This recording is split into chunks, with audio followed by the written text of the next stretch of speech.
Assalamualaikum warahmatullahi wabarakatuh. Alhamdulillahi rabbil alamin. Puji syukur kehadirat Allah subhanahu wa ta'ala yang sampai saat ini menetapkan iman di hati kita dan juga memberikan kesehatan untuk kita. Salawat dan salam mudah-mudahan tercurahkan kepada Rasulullah sallallahu alaihi wasallam dan juga kepada keluarganya, kepada sahabatnya, dan orang yang selalu eksis di jalannya Rasulullah sallallahu alaihi wasallam. Dengan memperbanyak mengucapkan salawat kepada beliau-beliau, Allahumma salli ala Muhammad wa ala ali sayyidina Muhammad.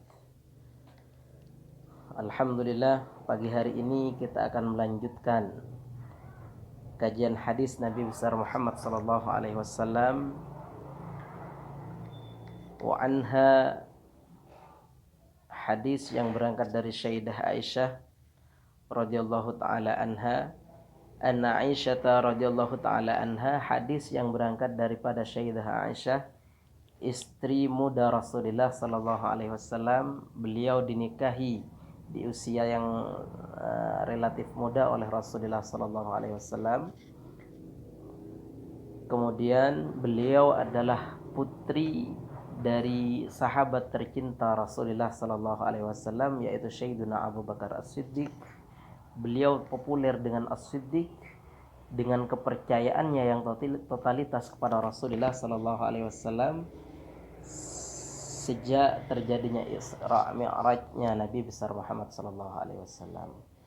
Sebelumnya ketotalan percaya kepada Rasulullah sallallahu alaihi wasallam sudah ada, akan tetapi setelah kejadian Isra Mi'rajnya Nabi Muhammad sallallahu alaihi wasallam itu menjadi populer Sayyidina Abu Bakar sebagai orang yang as-siddiq.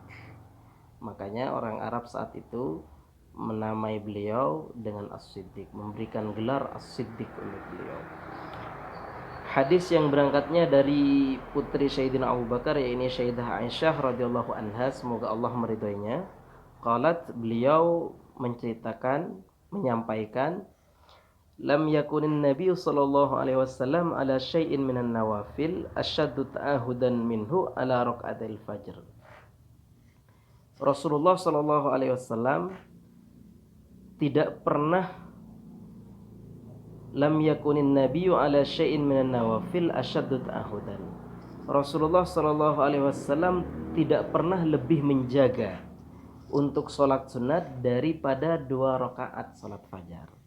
Jadi Rasulullah sallallahu alaihi wasallam benar-benar menjaga untuk 2 sholat ini, 2 rakaat sholat fajar ini.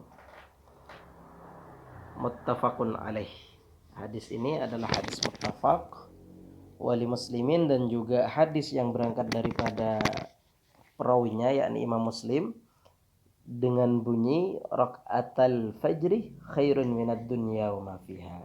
Hadis yang diriwayatkan oleh Imam Muslim berbunyi 2 rakaat salat fajar itu khairun minad dunya wa ma fiha, itu lebih utama dari dunia dan seisinya.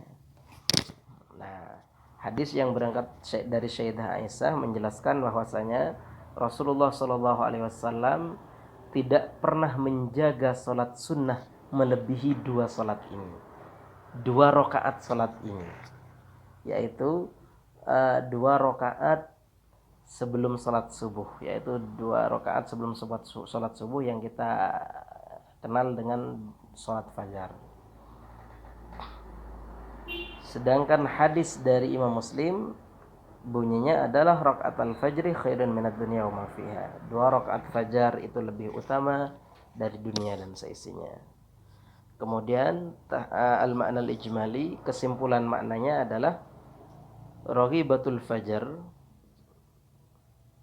salat fajar, wa huma rak'atani khafifatani tusalliyani ba'da adzanil fajr.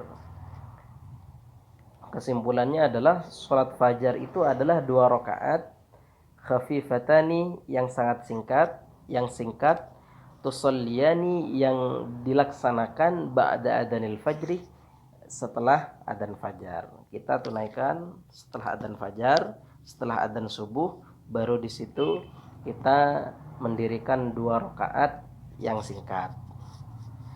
Wa hikmatu takhfifihima, adapun hikmah dibalik diringankannya atau dipercepatnya 2 rakaat tadi itu ada mumuzahamatil imam, agar di situ tidak menanding imam. Maksudnya di sini agar kita selesai sholat itu tidak buru-buru dengan sholatnya imam, sholat subuhnya imam. Wa raja'un ay yukhaffif anhumul hisab yaumal qiyamah, dan harapannya adalah agar kita diringankan nanti, agar kita diringankan hisabnya di hari kiamat. Jadi kita kerjakan sholat fajar ini dengan ringan, dengan cepat. Satu, karena di situ agar tidak menanding imam. Kemudian yang kedua adalah kita berharap agar nanti kita juga diringankan hisabnya, dipercepat hisabnya sehingga kita bisa cepat untuk masuk surga di hari kiamat. Kemudian 5 warad min annal mu'minina yukhaffifu 'alaihim hisab biqadri raka'atil fajri. Karena nanti kita berharap kita akan diringankan hisabnya dengan kadar 2 rakaat fajar tadi.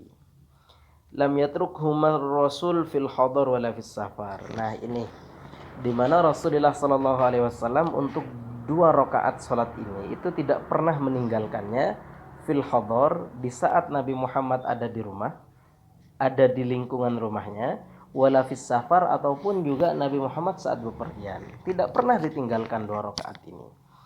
Bal hafidhun alaihima, bahkan Nabi Muhammad ini benar-benar menjaga pada 2 rakaat ini. Wa dzaka yadullu ala ta'kidi sunnatihima.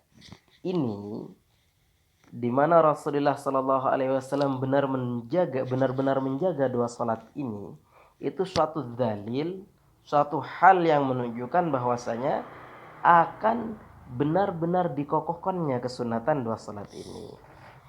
Walaysata biwajibataini, akan tetapi 2 salat ini, 2 rakaat salat ini tidak diwajibkan. Li hadisil Arabi, berdasarkan daripada dari lain di hadisnya Arabi, hal ala ghairiha qala la, apakah ini wajib ya Rasul, kata Arabi. Rasulullah jawab la, tidak. Kemudian wali annahu dzakara thawaba fi'liha wa lam yadhkur uqubata tarkihima fa ajruhuma khairun minad dunya wa mata'iha. Juga kenapa sih alasannya Rasulullah tidak mewajibkan? Yang pertama karena di situ ada ada hadis lain yang menguatkan bahwasanya 2 rakaat fajar ini tidak diwajibkan, seperti dalam kisahnya Arabi, orang yang dari pedalaman datang kepada Rasulullah, kemudian oleh Rasulullah sallallahu alaihi wasallam diingatkan 2 salat fajar, kemudian dia bertanya apakah ini wajib, dijawab oleh Rasulullah tidak. Kemudian juga karena di sini Rasulullah sallallahu alaihi wasallam hanya menyebutkan besarannya pahalanya, besar pahalanya. Tidak menyebutkan lam yadhkur uqubat tarkiha, tidak menyebutkan akibat daripada meninggalkannya. Sehingga rumusan seperti itu, bila mana hadis seperti itu, maka larinya hadisnya itu pada hukum sunnah.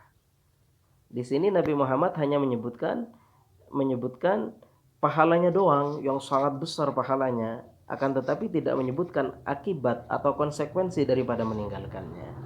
Bila mana ada penyebutan, bila mana meninggalkannya maka akan ditaruh di neraka, baru di situ terjadi hukum wajib. Akan tetapi di sini tidak ada, sehingga menuntut hukum sebagai sunnah muakkadah.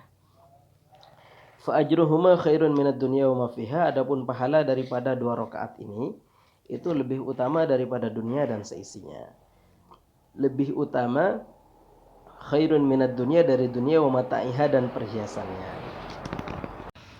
Wajhul khairiyah, arahnya bahwasanya salat 2 rakaat ini lebih utama daripada dunia dan perhiasannya. Ini menunjukkan bahwasanya fana'ud dunya, dunia ini pasti lenyap. Dunia ini pasti tidak ada guna akhirnya. Wa ma fiha, dan isinya semua itu pasti akhirnya atau di ujungnya tidak akan ada guna. Wa baqaul ajri 'indallah, sedangkan pahala itu akan tetap bersama Allah Subhanahu wa taala.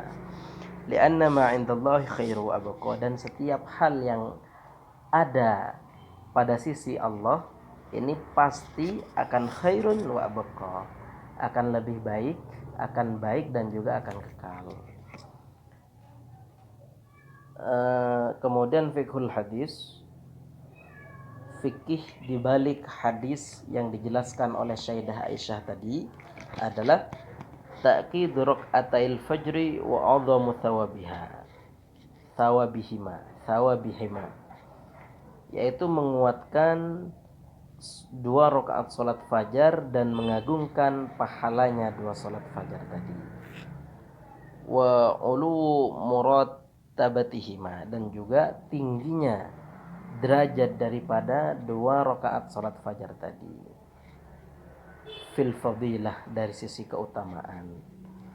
Wa qad kana min hadihi sallallahu alaihi wasallam, dan Rasulullah sallallahu alaihi wasallam pernah menjelaskan bahwasanya yaqra'u fiha bil kafiruna wal ikhlas, di mana kita di saat 2 rakaat salat fajar, di rakaat pertama ini Nabi memberikan petunjuk untuk membaca surat Al-Kafirun, kemudian di rakaat kedua adalah Al-Ikhlas.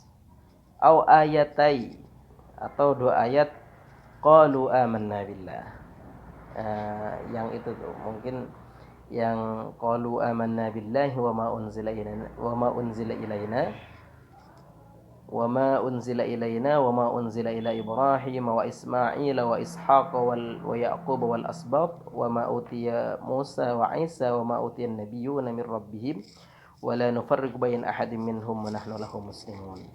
Untuk lebih simpelnya kita ingat Al-Kafirun dan Al-Ikhlas. Jadi Rasulullah sallallahu alaihi wasallam memberikan petunjuk untuk di rakaat pertama Al-Kafirun, kemudian rakaat kedua Al-Ikhlas. 2 bacaan surat yang sangat pendek, dan insyaallah dengan dipendekkan bacaan surahnya meringankan salatnya, dan sebab diperingankan tadi kita juga akan diperingankan kelak di yaumil hisab. Sekian, wassalamualaikum warahmatullahi wabarakatuh.